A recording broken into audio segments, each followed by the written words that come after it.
Hello నమస్తే, welcome to I news. భారత stock market చరిత్రలో నేడొక బ్లాక్ మండేగా నిలిచిపోయింది. పశ్చిమాసియాలో ఇరాన్ ఇజ్రాయెల్ మధ్య యుద్ధం తీవ్ర రూపం దాల్చడంతో ఇన్వెస్టర్లలో ఒక్కసారిగా భయం మొదలైంది. ఒక్కరోజే సెన్సెక్స్ ఏకంగా 1352 పాయింట్లు పడిపోగా నిఫ్టీ 24,000 దిగువకు చేరింది. కేవలం కొన్ని గంటల వ్యవధిలోనే ఇన్వెస్టర్లు లక్షల కోట్ల రూపాయలను నష్టపోయారు. అసలు మార్కెట్లు ఇంతలా పతనం అవ్వడానికి గల ప్రధాన కారణాలేంటి? ఆ వివరాలను ఇప్పుడు చూద్దాం. దలాల్ స్ట్రీట్ లో నేడు హాహాకారాలు మిన్నంటాయి. మార్కెట్లు తెరుచుకోవడమే భారీ నష్టాలతో మొదలై ముగిసే సమయానికి ఇన్వెస్టర్లను కోలుకోలేని దెబ్బతీశాయి. సెన్సెక్స్ 1352 పాయింట్లు, నిఫ్టీ 422 పాయింట్ల మేర పతనం అవ్వడంతో ఇన్వెస్టర్ల సంపద దాదాపు 13 లక్షల కోట్ల రూపాయలు గాలిలో కలిసిపోయింది. నిఫ్టీ తన కీలకమైన 200 రోజుల ఎక్స్పోనెన్షియల్ మూవింగ్ యావరేజ్ దిగువకు పడిపోవడం మార్కెట్లో నెలకొన్న తీవ్రమైన బేరిష్ ట్రెండ్ కు అద్దం పడుతోంది.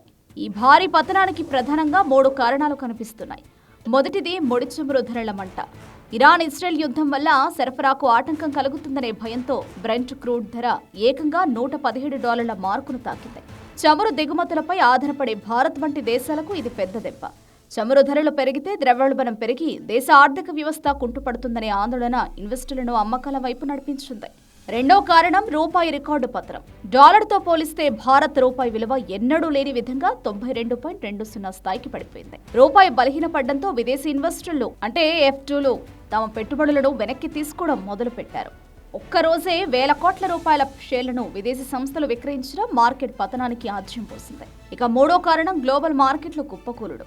కేవలం భారత్ మాత్రమే కాదు, Japan Nifty, south Korea, KOSPI వంటి ఆసియా మార్కెట్లు కూడా 6 నుంచి 7% మేర నష్టపోయాయి.